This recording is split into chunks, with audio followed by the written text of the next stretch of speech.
गोष्ट तुझी आणि माझी या नव्या कोऱ्या उपक्रमामध्ये मी आपल्या सर्वांचं स्वागत करतो.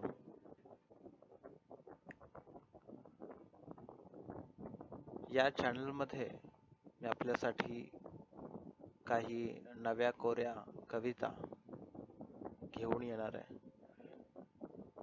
त्या सर्वांचा आस्वाद आपण येणाऱ्या काळामध्ये घेणार आहोत. माणूस या संकल्पनेचा जर आपण विचार केला तर माणसाची उत्पत्ती, त्याचा प्रवास, त्याची एकमेकांप्रती विचार करण्याची पद्धत, त्याचं वागणं, त्याचं बोलणं,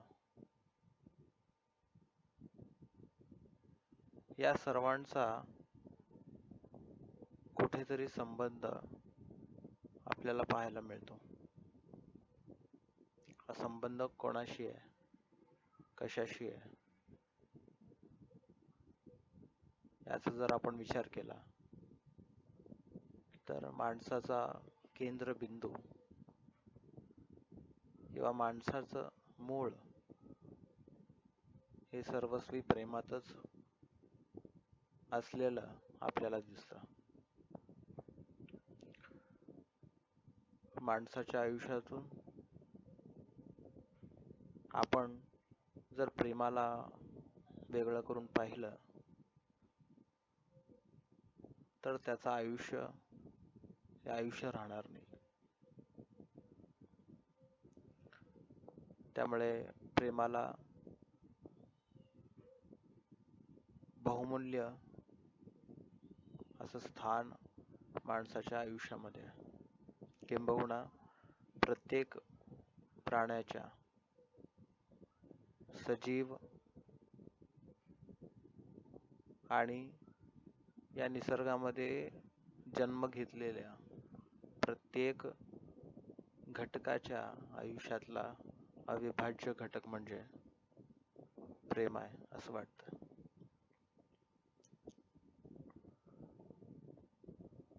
काही कविता मी आपल्यासाठी सादर करणार आहे. त्याची गोडी, त्याची गहनता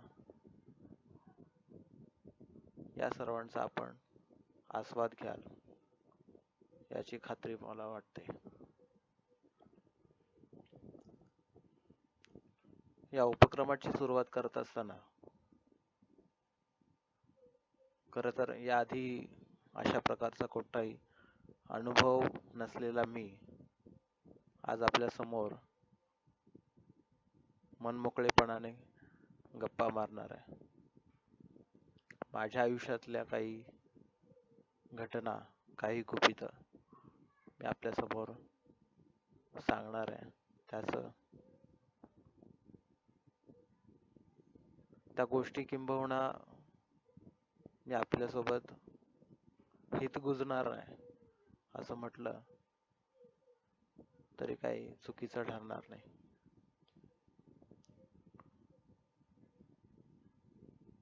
खरं तर कविता आणि माझा फार वर्षापासूनचा संबंध आहे असं नाही,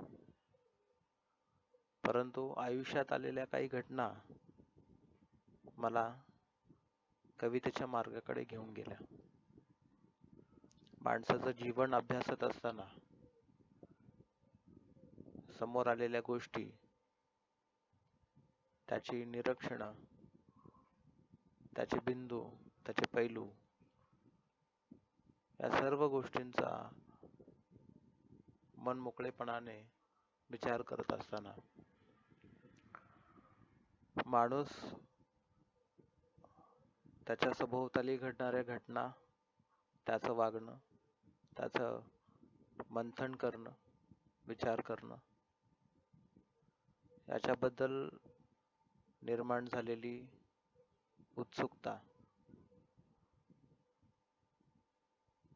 वेगवेगळ्या प्रसंगातून त्याची विचार करण्याची पद्धत,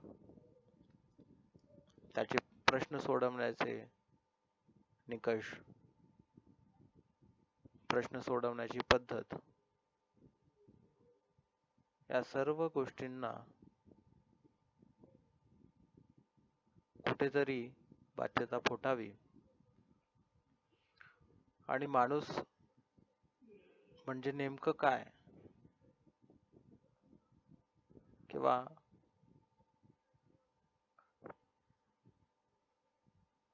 आयुष्य म्हणजे नेमकं काय, याचं जे गुंतलेलं गणित आहे, त्या गणिताला सोडवण्याचा एक ट्रायल आपण म्हणू शकतो. तो प्रयत्न आपण या उपक्रमातून करणार आहोत. सध्या पावसाचे दिवस आहेत आणि सर्वत्र पाऊस होऊन निसर्गाला आलेला बहर आणि त्या हिरव्यागार चादरीमध्ये वावरत असलेले आपण, या सर्व गोष्टींची जेव्हा आपण कल्पना करतो त्यावेळेला कुठे ना कुठे आपल्या मनामध्ये कवितेचा जन्म घेत असतो. परंतु त्या कवितेला आपण एखाद्या अर्भकाप्रमाणे पोटातच मारून टाकतो. फार कमी लोक असतात जे आपल्या भावनांना कवितेच्या मार्गातून मोकळं करून त्या नवनवीन कविता रूपी अर्भकांना जन्म देत असतात.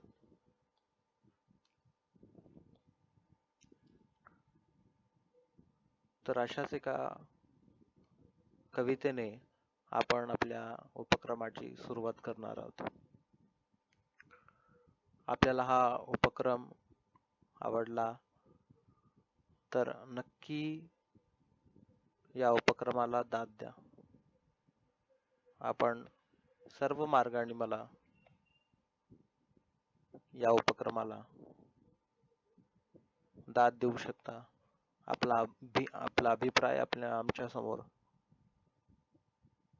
या उपक्रमासाठी पोचवू शकता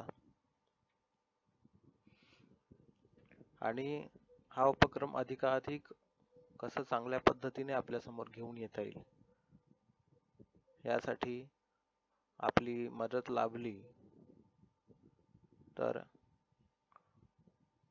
गोष्ट तुझी आणि माझी हा उपक्रम सार्थकी लागला असं मी समजेल.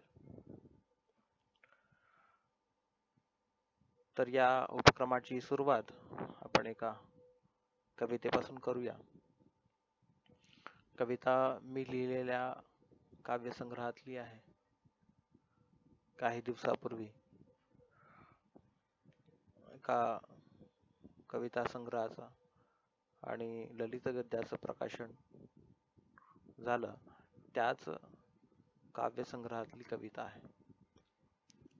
या कवितेने आज आपण आपल्या उपक्रमाचा शुभारंभ करूया. ही कविता सादर करत असताना या कवितेचा संदर्भ आपल्या सर्वांना सांगावासा वाटतो. या कवितेमध्ये शीर्षक सांगण्या अगोदर या कवितेची थोडीशी पार्श्वभूमी आपल्या समोर ठेवतो. ही कविता एका प्रियकराची आहे, ज्याने मनापासून एका व्यक्तीवर प्रेम केलं, परंतु काही कारणामुळे त्यांचं एकत्र येणं शक्य झालं नाही. परंतु प्रियकराने कधीही त्या गोष्टीचा त्रास करून घेतला नाही. वास्तविक पाहता त्या प्रियकराला फार मोठ्या प्रमाणामध्ये मनस्तापाला सामोरं जावं लागतं. परंतु त्या गोष्टीची तो वाच्यता कुठेही करू शकत नाही, कोणालाही सांगू शकत नाही. त्याच्या मनातल्या गोष्टी तो कवितेच्या रूपाने लिहून ठेवतो. कवितेचं शीर्षक आहे राख.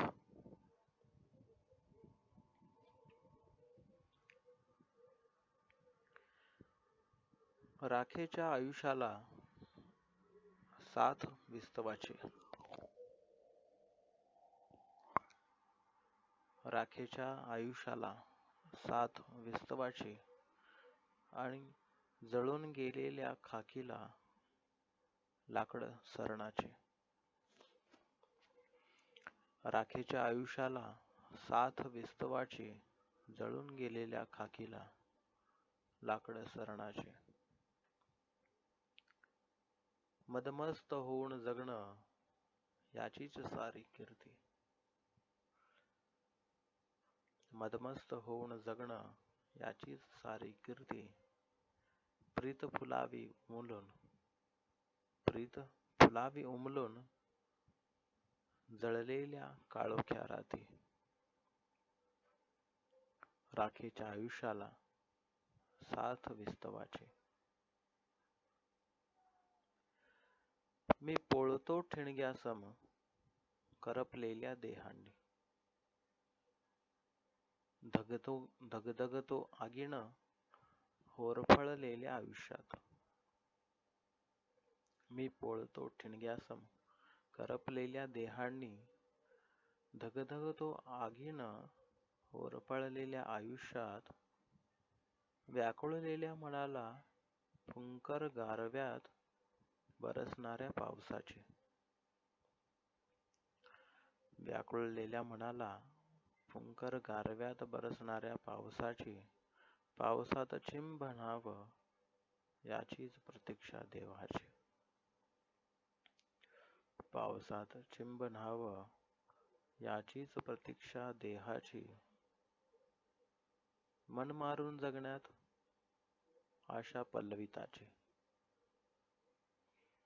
मन मारून जगण्यात आशा पल्लविताची. कोसळून गेलेल्या वादळाला प्रतीक्षा पुन्हा वसण्याची.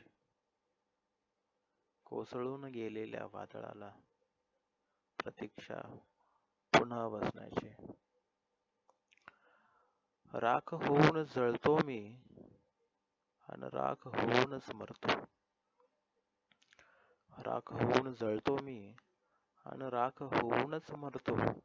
मेलेल्या मनाला घेऊन असंख्य गावं हिंडतो.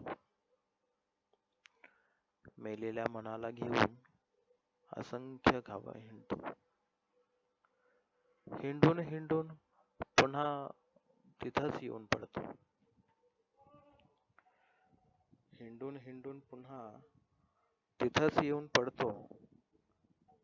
अन आसवांचे मोती घेऊन पुन्हा वादळ लढतो.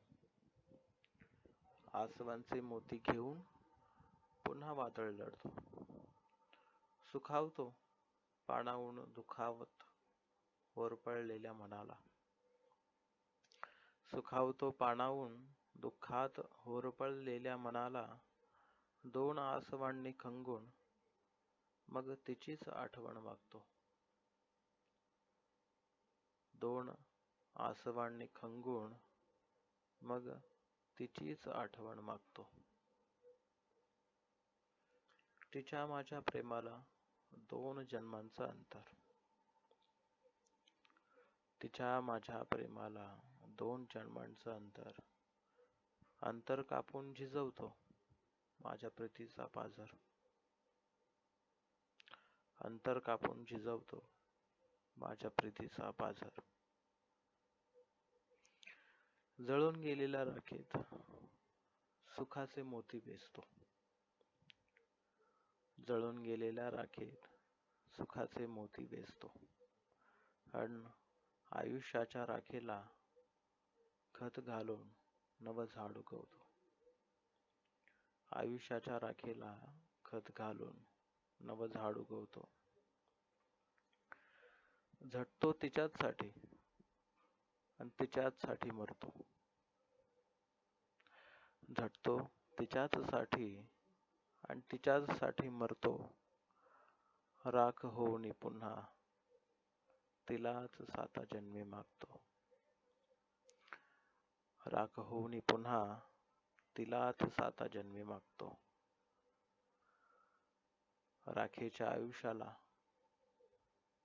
साथ ती विस्तवाची अन जळून गेलेल्या खाकीला लाकड सरणाची. ही कविता आपल्याला कशी वाटली? या चॅनलवरती या उपक्रमाच्या माध्यमातून आपण नक्की आमच्यापर्यंत पोहोचवा.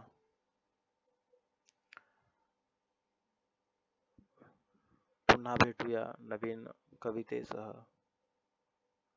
गोष्ट तुझी आणि माझी या उपक्रमामध्ये. तोपर्यंत